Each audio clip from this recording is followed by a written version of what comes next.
What is going on, you guys? It's your boy Average Bob, and in today's video, we're going to jump into the highlights from the Week 14 matchup between the Giants and the Saints, where the Giants fell 14-11 and have lost their 7th home game so far this season.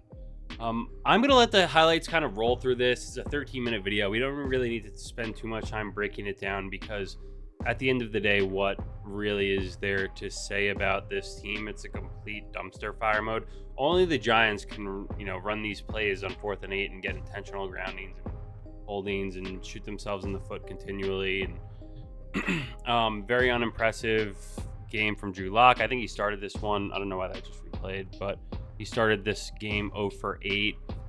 Tommy DeVito did come in and take some snaps at some point due to a Lock injury. But again, I don't know. This team is just so far away from being competitive. And between the two teams, right? What we saw the other week with the Buccaneers had, I think, 5 wins when they played us. The Saints have 4 wins. I do think there's a huge gap between every single facet of the game between offense, defense, and special teams, and you're seeing that unfold on a weekly basis. And unfortunately, I think we're going to be in another carousel of coaching and GM, because these are guys that have been here for, this is their 3rd season now, and they have had every opportunity to turn the ship, bring in draft picks, especially a lot of top 10 draft picks, and none of them have really panned out. I think Joe Schoen the other day was quoted as saying, 18 of the 22 starters or something along those lines are under contract for next season. But guys, with that, who's that good that I think there's a couple key guys that you want coming back. Dexter Lawrence, let's just start on defense. Dexter Lawrence, Brian Burns, and Bobby Okereke. Some of the younger guys are okay, very unproven, need time to work, but they're still not that good. You would have been a lot better off. Do you win 2 games this season if you have Saquon and McKinney back this year? And those are guys that are, potential player of the year candidates in their positions, and you let them walk. So, and then on offense, who do you want back on offense besides Neighbors and Tyrone Tracy and Andrew Thomas? But now at Andrew Thomas's point, he's two full seasons removed from his All-Pro season. Now he has a monster injury bug associated with himself. Will he ever get back to what he was previously? I don't know. So, this is what bugs me the most about the Giants is it's not like they haven't invested in these positions, right? For offensive line, they've taken Andrew Thomas, they've taken Azudu, they've taken McKethian. They took Evan Neal. They've taken guys that just somehow are, I don't know if it's the team is cursed or whatever, but they never pan out. The same goes for wide receiver. They drafted Kadarius Toney that year, which was a complete disaster outside of one Cowboys game. Then Wan'Dale Robinson, who he gets 5 yards, 4 yards a catch, and a bunch of catches a game, but who cares? Because it's not winning you games. He'd be great on the Chiefs or another team or something.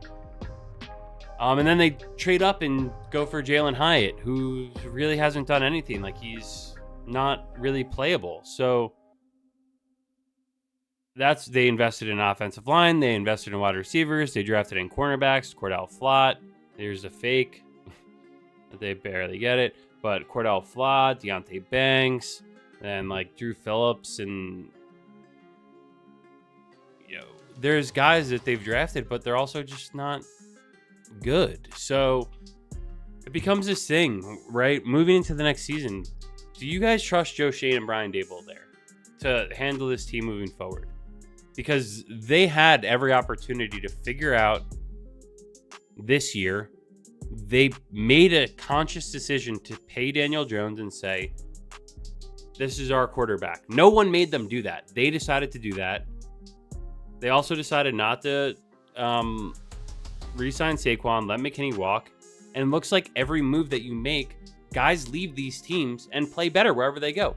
Even Will Hernandez has a national spotlighted NFL commercial. He sucked on the Giants. So how is everyone just somehow better the second they leave? I can't figure it out. I don't know. If you guys have a rationale or explanation, is it coaching? Is it just New York? Because the Jets are somehow a complete embarrassment as well. Again, par of the course. At least we won the 2 Super Bowls with Eli, but shit. outside of that, for two football teams, you're looking at many losses. And I don't think, is this rock bottom for the Giants or the Jets? Or will it get worse? I mean, I just don't see how you bring back Brian Daboll, because here's also the thing here. Brian Daboll told Mike Kafka pretty much, screw off. You're not calling any plays this year. I'm calling the plays. When after the 2022 season, Mike Kafka was getting, his name was being brought up and thrown around to be potential suitor to coach, be an offensive coordinator somewhere else. Or, I mean, when the Seahawks were thinking about using him for a head coaching job, and they said, no, you got to stick around. Last season, offensive line gives up 80-something sacks. Season's tanked. And then this year is even worse, except now Mike Kafka doesn't call the plays. So, like, was he just an ultimate Daboll guy? Or why would he risk his neck for Daboll? Why didn't he? I don't know. The whole situation seems weird. And I don't want to say, like, lack of a spine, but you go from calling the plays one year, having success. Next year, everything goes to shit. Then they keep you around in an offense coordinator job, but you don't call the plays or have, like, I don't know what exactly he does. But clearly it didn't help out much this year. And clearly Brian Daboll has no one else to point the finger at besides himself. It's just, usually I try to be positive on this channel, but guys, this season they've given us nothing to really be positive about. Hey, if there's one thing to take from this game today, it was Jamie Gillan finally learned how to down a punt within the 5 or whatever. He had 8 punts for almost 300 yards and 4 inside the 20. Only took him about 2 full seasons and 12 games in season 3 with 2 wins. So glad he was able to finally figure that out. Good for Foster Moreau. I believe he had cancer a couple years ago and came back. So pretty cool moment for him to have a nice catch there. And it's probably in front of a lot of Saints fans. I don't know. I'm sure there was a ton of people that went to the game today. Yeah, a lot of that, palms up in the secondary, people walking around, pointing fingers. I think the coaches have completely lost this team in the locker room, and I don't know what the future is here. Besides, you saw the guy flying the plane around the stadium saying, John Mary, you got to figure this shit out. You got Chase Young running stride for stride at the top of the screen with Tyrone Tracy Jr. there. That's kind of crazy. But, hey, you talk about busts, right? The one time the Giants wanted to tank and they wanted to get Chase Young, kind of an all-time bust from how many teams he's jumped around on and the lack of success he's found in the league so far. I felt like the offensive line didn't play well at all today, but there's only 2 stats on the stat sheet, 2 sacks on the stat sheet. But what kind of game plan is it when you're 2-10? You're like, do you just want to get your money out of Drew Lock, your whatever 10 to 12 million, however much he is to be a backup, or you want to get that money out of him and make him throw 49 times? Because let's be honest, guys, that's not the key to winning. But this is a team that you went into the season with and said, hey, we want Drew Lock to be competitive and can win games for us. And you definitely gave him a chance to, throwing 49 times for 227 yards and 0 touchdowns and an interception. Lock also added, as you can see here, 5 rushes for 59 yards with a long of 25. Tracy finished 16 carries for 45 yards and a tutty. And then outside of that, from a pass catching perspective, you had Neighbors with 79 yards. You guys know me, I'm a Bellinger bro, filling in for the IR-based Theo Johnson with 45 reception yards. So glad to see Belly get back out there. Wan'Dale Robinson doing his thing, 4 receptions for 38 yards. Yeah, guys, I don't know, man. I'm just bummed with the whole way the season went. And, you get guys looking for calls here on the Giants, too. Yeah, I think the only people rooting for the Giants right now are the people that bet on them. Or if you have someone on your fantasy team that's about to score a touchdown. But, yeah, offensive line. It really makes you appreciate, watching how bad the team has been this year, last year, and then generally over the last decade. How successful those 2008 and 2011, 12 teams were.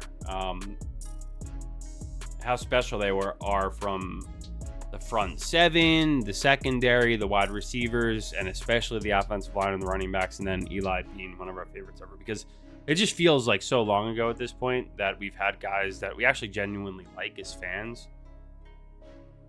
And I don't know when we'll get much of that outside of like a Dexter Lawrence. Maybe Neighbors, but he seems to be like Neighbors. Just the way he speaks in the media, I think will definitely rub people the wrong way. And tell you what, through his first 10 games that he's played, Odell never really talked half as much as this guy did, and didn't also have as many drops either. But he's a kid. We'll give him the benefit of the doubt. We do that with the rookies here on this channel. He definitely has. I personally think he has a lot of maturity to do. I don't know. It doesn't seem like anyone really did a good job of speaking with him about how to address the media and that stuff. And but yeah, throughout this game, somehow the Giants are still in it. Kudos to the Saints for sucking enough to not beat blow the doors off this terrible team.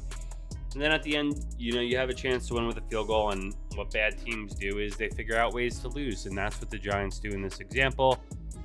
I will say, if anyone in the comments could care to explain to me what the rule is from the first field goal that they kicked and made but got pushed back on, because whoever the left guard was speared whoever tried to jump over the center guard gap, and he kind of just took him down, wrestled him to the ground, and got a 15-yard unnecessary roughness penalty. Dable was screaming.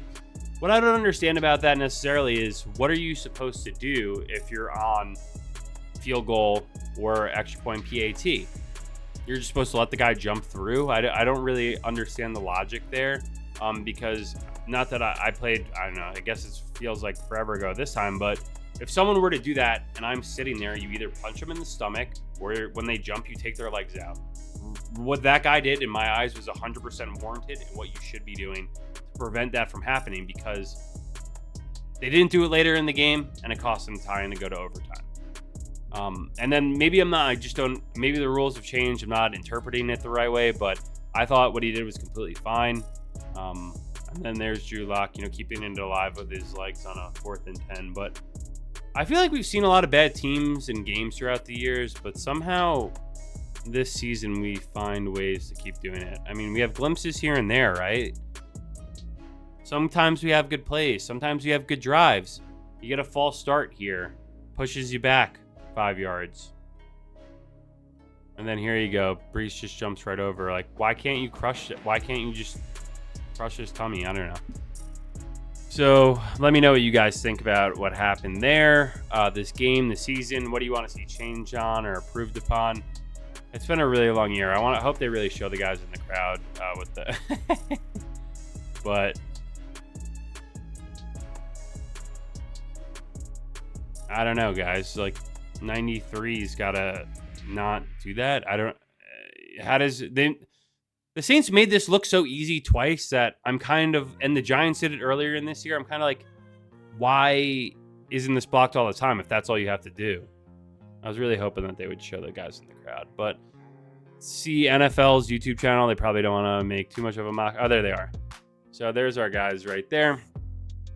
One giant mistake, 2-10, sell the team.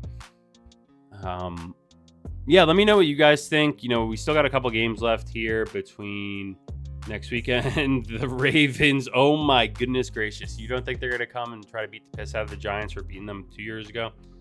Ravens are going to take their whole entire year out on the Giants. Then the Falcons, who had a terrible loss to the Vikings today. Seems like Kirk Cousins is pretty cooked there officially. So maybe you might see Michael Penix Jr. if they're out of the playoff hunt, which I don't think they are. I think they might be within one game because the Bucs won today in the NFC South. After that, you have the Colts, which is obviously a supremely winnable game. And then you'll finish off with the 11-2 Eagles at home. Hopefully, you'll probably watch Saquon put on either he'll be benched or he'll put on another performance of a lifetime to rub it in John Merrick's face. Anyway, thank you guys for watching.